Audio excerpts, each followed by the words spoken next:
And today we want to reaffirm our commitment to the lower Ninth Ward. Not long ago, we actually turned dirt on this space, and people said to us, we still don't believe it. We'll believe it when we see it. So maybe you can believe it today, that you have an investment in the lower Ninth Ward on top of the investments that we've made in the schools and that we continue to make in the roads and in the housing in the lower Ninth Ward. I just got finished telling a group of really esteemed community leaders that the lower Ninth Ward occupies a very special place in the mind of the people of America as a symbol of America's ability to stand up even the toughest neighborhoods in the United States of America. And the lower Ninth Ward has a long and storied history as it relates not only to this city but to the nation as well. And so it's a wonderful time to be here today. I understand that Oliver Bush would be 112 today. 102? We'll give him 10 extra years. All right, we'll give him 102. That's big enough. So I thank you for that. He was a businessman. He was an activist. And again, we're here to commemorate not only the commitment that he made, but of course his connection to rebuilding the community that you can only do when you give the children the ability to themselves be happy and healthy and strong. And sports facilities like this, even though they're physically beautiful, what they really do for children is give them a safe space and give them the ability to learn from each other the values of life, the values of teamwork, the values of discipline, the values of hard work, the values of fair play, the values of constructive engagement, and learning how to compete. All of those things that are just critically important, not only to each and every one of them as individuals, but really to the future of the country and in consequence to the future of the world as well. So you see here now a $2.1 million state-of-the-art public space.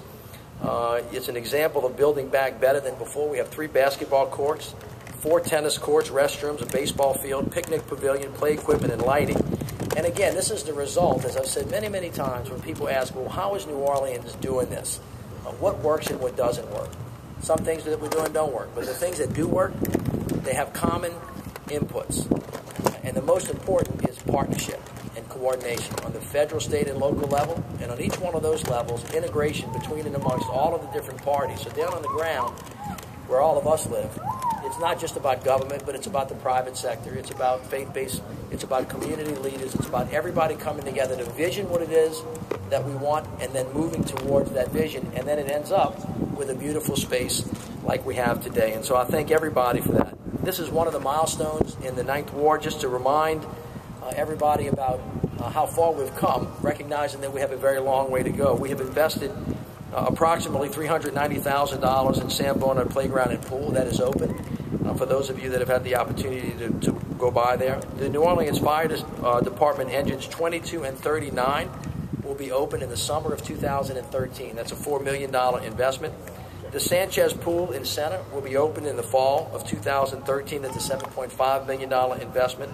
Lawless School is on the books now at the RSD. We talked about that a little bit earlier today about making sure that that stays on track, on time, and on budget, a $37.5 million investment. And FEMA, to their credit, started their street repairs, their interior street repairs, anywhere in the city. The first was in the lower Ninth Ward. We use the lower Ninth Ward as an example of how to make sure that we drew down the FEMA dollars. Joe can tell you, because he was in the meetings, that we really insisted on starting here first. And FEMA allocated their first street repair money here. $45 million has already started. The completed roadway projects are Garden, Flood, $6.1 million. The Holy Cross neighborhood has had street improvements of $2.3 million and patching repairs of $2.8 million. Ongoing roadway projects of the Lower 9th Streetscape on North Claiborne Avenue. I don't know if any of you saw it, but actually the trees have gone up. The streetscape is in place and it's going to be beautiful. On North Galvez and then other road recovery roads. Also, the $52 million soft second program that Cedric has completely reorganized is targeting Lower 9 as well, and that's working. All of this is going to be about the rebirth of the Lower 9th Ward. And really, as I've said many, many times, as I've traveled around the nation for the people of the city, is a demonstration to the people of America how, when folks come together in the most difficult of times, we can get out of a bad situation and get ourselves into a good situation. And that your city has become this nation's laboratory for innovation and change. Other cities are looking at us saying, how in the world, in the catastrophic circumstances that you found yourself in, did you find a way to get back up, to really find a way to speak to each other in a constructive way? How did you design going forward, and how do you wake up every day and keep going when you continue to have threats? And of course, we had Isaac last week, which, as many of you know, was a difficult circumstance. It was a very different storm. It was a Category 1 storm, but it stayed for 60 hours. Katrina was a higher, and it only stayed for 20. Now, the good thing that we've realized from Isaac is that the levee system held, and it worked as it should. For those folks in the lower 9th Ward, a blessing. That should be obvious to everybody. There's a wall that's not far from here. It's 13 miles out. It's 1.8 miles long. It cost the federal government $1.1 billion to build. On top of the levee system that they built, the lower 9th Ward did not get wet during Isaac. And the city of New Orleans sustained itself as well, and the system worked as well as it should. We did not lose one life in New Orleans, nor did one emergency responder get hurt. And the city, as you can see right now, is back open and operating, and a great symbol for the rest of America. And today is another example of the great work that we continue to do. We have a very long way to go. Katrina did not cause all of New Orleans' problems. We had many before we got here.